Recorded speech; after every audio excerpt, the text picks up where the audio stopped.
आस्ते कदम आस्ते कदम आस्ते कदम क्षत्रिय कुलावतंस राजपुरंदर उच्च विद्याधिभूषित न्यायालय कृत्य राष्ट्रमाता राजमाता वीरमाता मासाहेब जिजाऊ येत आहेत हो.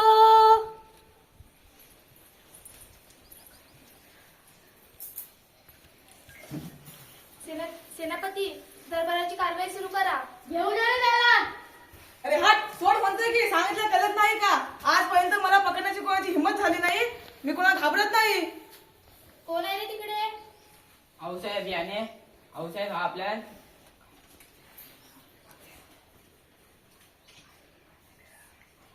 या आरोपीला आपल्या दरबारात सामील होण्याची आज्ञा द्यावी. आज्ञा आहे, घेऊन या त्याला. हट, सोड म्हणतोय की. सांगितलं कळत नाही का? काय केले याने? आऊसाहेब याने आपल्या स्वराज्यातील स्त्रीची आबरू लुटण्याचा प्रयत्न केला आहे. आज्ञा द्या आऊसाहेब. या हरामखोराची चामडी सोलून काढतो मी. एवढी शिक्षा या हरामखोरासाठी पुरेशी नाही. याला कडेलोट करून हत्तीच्या पायी द्यावी. जोपर्यंत स्त्रीकडे सन्मानाच्या नजरेने पाहत नाही, याला हे जग पाहण्याचाही अधिकार नाही. हा हा हा हा. मी पीक नासून नाही तर मुलांना गुलाम करेन. हे ठरवलं तुम्ही कोण? आई जगदंबेची आण आहे आम्हास. अरे शत्रूच्याही आई बहिणींना सन्मानाने वागवणारे आम्ही, आणि तू आम्हाला आदिलशाहीची भीती घालतोस. नराधमा, जिने तुला जन्म दिला ती एक स्त्रीच आहे. जी तुझ्या सुखदुःखात तुझ्या सोबत असते, ती पत्नी, ती बहीण, ती पण एक स्त्रीच आहे. हा हा हा हा हा.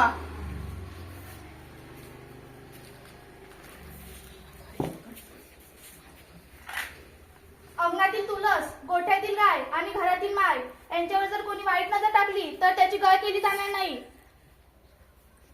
तुझ्यासारख्या नराधमाच्या रक्ताने माझ्या तलवारीचा अपमान करायचा नाही. घेऊन जा रे याला आणि कडेलोट करा. माफ करा माझ्या, माफ करा मला.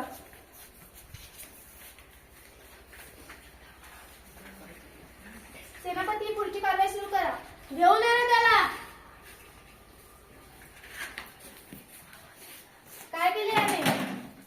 राजमाता याने या स्वराज्यातल्या शेतकऱ्यांवर अत्याचार करून त्यांकडून जास्त कर घेतला आहे. ए, तो आत्ता राजा झालायस. मी खानदानी सावकार आहे, खानदानी. लायकीत राहायचं. तुझे मान उडवायला मला वेळ लागणार नाही. सेनापती, स्वराज्यामध्ये स्त्रियांचा तितकाच शेतकऱ्यांचा सुद्धा सन्मान केला जातो. माझ्या शिवबाने हातात तलवार पकडली, तसेच हातामध्ये नांगर सुद्धा पकडला. स्वराज्यामध्ये शेतकऱ्यांवर अन्याय अत्याचार झालेला आम्ही खपवून घेणार नाही. ह्या सावकाराने शेतकऱ्यांची फसवणूक लुबाडणूक केली आहे. तेवढी सगळी रक्कम हिरकून वसूल करा आणि त्या शेतकऱ्यांना परत करा. सावकारा, तुझी पहिली वेळ आहे म्हणून तुला ताकीद देऊन सोडतोय. पुन्हा असा गुन्हा घडल्यास कठोर शिक्षा केली जाईल. माफ करा आऊसाहेब.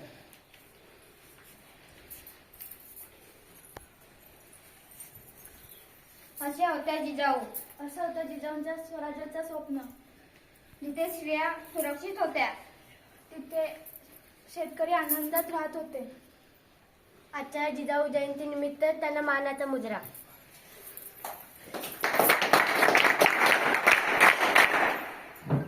जिजाऊ ह्या फक्त संस्कार देणाऱ्या, उपदेश देणाऱ्या नव्हत्या, तर जिथे जिथे गरज पडली तिथे तिथे राजांच्या सोबत हातामध्ये तलवार घेऊन जिजाऊंनी राज्यकारभार सुद्धा केला. शहाजी राजांनी पाहिलेलं स्वप्न, जिजाऊंनी पाहिलेलं स्वप्न, हे हिंदवी स्वराज्याचं स्वप्न, हे शिवाजी राजांनी साकार करून आपल्यासमोर सादर केलं. त्या जिजाऊच्या संस्काराला आजच्या जयंतीच्या निमित्तानं त्या छोट्याशा नाटिकेमधून आपल्या विद्यार्थ्यांनी अभिवादन केलेलं आहे. त्या विद्यार्थ्यांचे पुन्हा एकदा कौतुक. आणि आता प्रत्यक्ष ज्या जिजाऊच्या संस्कारावरती उभं राहिलं स्वराज्य, त्या संस्काराच्या, त्या स्वराज्याच्या शिल्पकार मासाहेब जिजाऊ जर आज प्रत्यक्ष या ठिकाणी अवतरल्या तर त्या आपल्याशी काय बोलतील हे ऐकायला आवडेल तुम्हाला.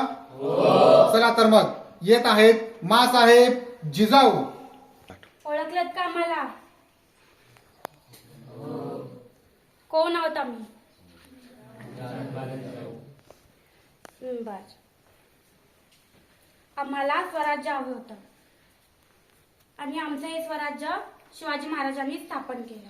त्यासोबत आम्ही स्वराज्याची देखील स्वप्ने पाहिली. परंतु आज स्वराज्य आहे, स्वराज्याचं काय?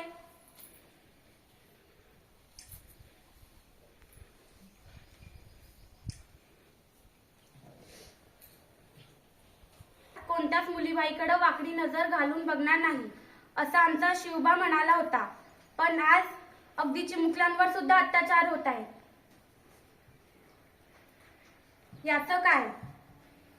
माझं हे वाक्य नेहमी लक्षात ठेवा की अंगणातली तुळस, गोठ्यातली गाय आणि घरातली माय यांच्यावर जर कोणी वाकडी नजर घातली तर त्याची गय केली जाणार नाही.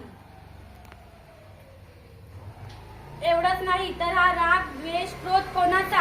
आपल्याच बांधवांचा. अरे जरा मागे वळून बघा. या रागात, द्वेषात, क्रोधात अनेक पिढ्या संपल्या आहेत, नष्ट झाल्या आहेत. हे कोणामुळे? तर फक्त आणि फक्त या रागात, द्वेषा आणि क्रोधामुळे.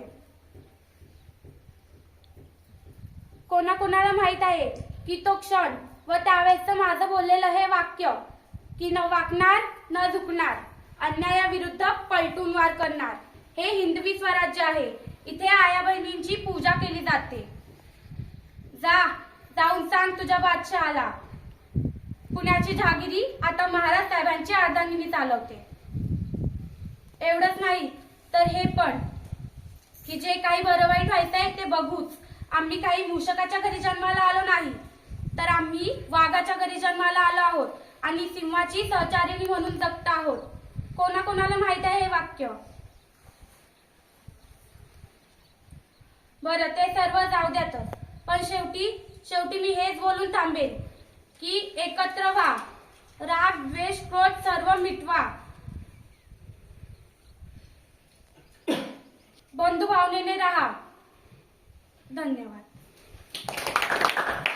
शतकामध्ये जीवन जगताना अगदी तंतोतंत उपयोगी पडतो की बंधुभाव जपला पाहिजे, प्रत्येकाचा सन्मान झाला पाहिजे. तसा स्वराज्यामध्ये स्त्रियांचा सन्मान होता, शेतकऱ्याचा सन्मान होता.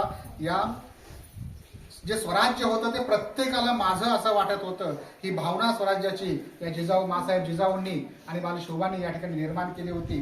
आजच्या काळामध्ये सुद्धा शिवबांचे तेच विचार आणि जिजाऊचे तेच संस्कार हेच आपल्याला आपलं अस्तित्व, आपली ओळख निर्माण करण्यासाठी उपयोगी ठरणार आहे. त्याचबरोबर भारतीय संस्कृतीची एक वेगळी ओळख जगाला ज्यांनी करून दिली ते स्वामी विवेकानंद आता या ठिकाणी आपल्यासमोर येणार आहे. स्वामी विवेकानंदांचे विचार स्वतः विवेकानंदांच्या वेशभूषेमध्ये मी विवेकानंद बोलतोय या माध्यमातून आपल्यासमोर घेऊन येत आहे इयत्ता 9वीचा विद्यार्थी विवेक मांढरे. जोरदार टाळ्यांच्या गजरामध्ये स्वागत.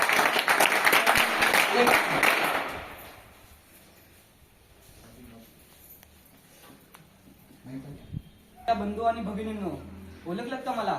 मी स्वामी विवेकानंद बोलतोय. माझा जन्म 12 जानेवारी 1863 रोजी कोलकात्यात झाला. माझ्या मनात अनेक प्रश्न होते लहानपणी. देव आहे का, भूत आहेत का, सत्य काय आहे हे शोध मी सत्य ज्ञानाच्या मार्गावर चाललो होतो. मला संगीताची आवड होती आणि अभ्यासाची ओढ. पण माझ्या जीवनाला खरा अर्थ तेव्हा मिळाला जेव्हा मला माझे गुरु श्री रामकृष्ण परमहंस भेटले. त्यांनी मला सांगितलं की देव हा देवळात नाही तर माणसात आहे. समाजसेवा हा सर्वात मोठा धर्म. आणि त्या दिवसापासून मी ठरवलं की मी आजपासून स्वतःसाठी नाही तर समाजासाठी जगणार. कारण समाजसेवा हाच खरा मोठा धर्म आहे. 1993 रोजी अमेरिकेतील शिकागो येथे झालेल्या जागतिक धर्म परिषद मी सहभागी झालो आणि तिथे उभा राहून brothers and sisters of America हे शब्द उच्चारले आणि हे शब्द लोकांच्या कानावर पडताच तिथे टाळ्यांचा गडगडाट चालू झाला आणि तो टाळ्यांचा गडगडाट जवळपास 2-3 मिनिटं चालूच होता. त्या एका वाक्याने जगाने भारत ओळखलेला. मी स्वतः अमेरिकेत जाऊन भारताची संस्कृती त्यांना दाखवली. मी नेहमी लोकांना सांगत होतो की कमकुवतपणा हे पाप आहे. तुम्ही स्वतः विश्वास ठेवा कारण तुमच्यात खूप अपार शक्ती आहे. जो स्वतः विश्वास ठेवत नाही तो खरा माणूस नाही. जो स्वतः विश्वास ठेवतो तो खरा माणूस. तुम्ही स्वतःवर जर विश्वास ठेवला तर कोणतेही काम अशक्य वाटणार नाही. त्यामुळे तुम्ही स्वतःवर विश्वास ठेवा आणि त्या स्वतः विश्वास ठेवल्याने कोणतेच काम होणार नाही असं होणार नाही. आणि सर्व लोकांना सांगत होतो की ज्ञानाने सर्व जग जिंकता येऊ शकतो, प्रेमाने सर्व जग जिंकता येऊ शकतो. 4 जुलै 1902 साली कन्याकुमारीला माझं शरीर शांत झालं. माझं शरीर शांत झालं. पण लक्षात ठेवा, माझा अंत झाला नाही. माझे विचार अमर झाले. मी गेलो पण आत्मविश्वासाचा दिवा पेटून गेलो. मी गेलो पण ज्ञानाचा दिवा पेटून गेलो. मी गेलो पण तरुणांच्या हृदयात शक्ती जागवून गेलो. मी स्वामी विवेकानंद बोलतोय. की प्रत्यक्ष स्वामी विवेकानंद आपल्या समोर अवतरले आणि तेच आपल्याशी बोलतायत. तीच ओघवती वाणी, तोच विचार, ज्या विचाराने जग जिंकलं, ज्यांना बोलण्यासाठी अवघे 5 ते 10 मिनिटाचा वेळ दिलेला होता आणि ज्यांनी सुरुवात केली. येथे जमलेल्या माझ्या बंधूंना आणि भगिनी, ब्रदर्स अँड सिस्टर्स, आणि हे शब्द ऐकताच संपूर्ण हॉल 5 मिनिट जणू काय फक्त टाळ्यांच्या कडकडाटामध्येच तो वेळ निघून गेला. आणि तिथून पुढे मग स्वामीजींचं भाषण सुरू झालं. हा बंधूंनो आणि भगिनींनो, हा बंधुभाव, ही भारतीय संस्कृतीची ओळख आहे. ही स्वामीजींनी जगाला सांगितली की आम्ही जगाकडे बघत असताना तोच विचार ज्ञानेश्वराने आपल्याला सांगितला होता, हे विश्वचे माझे घर. जेव्हा आपण हे विश्व माझं घर आहे असं म्हणतो, तेव्हा या विश्वातला प्रत्येक व्यक्ती हा माझा बंधू आहे, ही माझी भगिनी आहे. हा स्वामीजींचा विचार, ही भारतीय संस्कृतीची ओळख संपूर्ण जगाला ज्यांनी आपल्या वाणीने पटवून दिली आणि पुढील संपूर्ण जीवन भारतीय संस्कृतीचा प्रचार आणि प्रसार करण्यामध्ये व्यतीत केला. ते स्वामीजींचे विचार प्रत्यक्ष आपल्याला या ठिकाणी ऐकण्याची संधी मिळाली. त्याबद्दल पुन्हा एकदा शाळेच्या वतीनं या ठिकाणी या विद्यार्थ्यांचं खूप खूप खूप गोड कौतुक आणि अभिनंदन. एक जिजाऊचा गीतावरती नृत्य या ठिकाणी जिजाऊच्याच कन्या, शिवकन्या या का गीतावरती आपल्यासमोर नृत्य सादर करणार आहेत. इयत्ता 8वीच्या सर्व विद्यार्थिनी. गाण्याचे बोल आहेत, आम्ही शिवकन्या. स्टार्ट.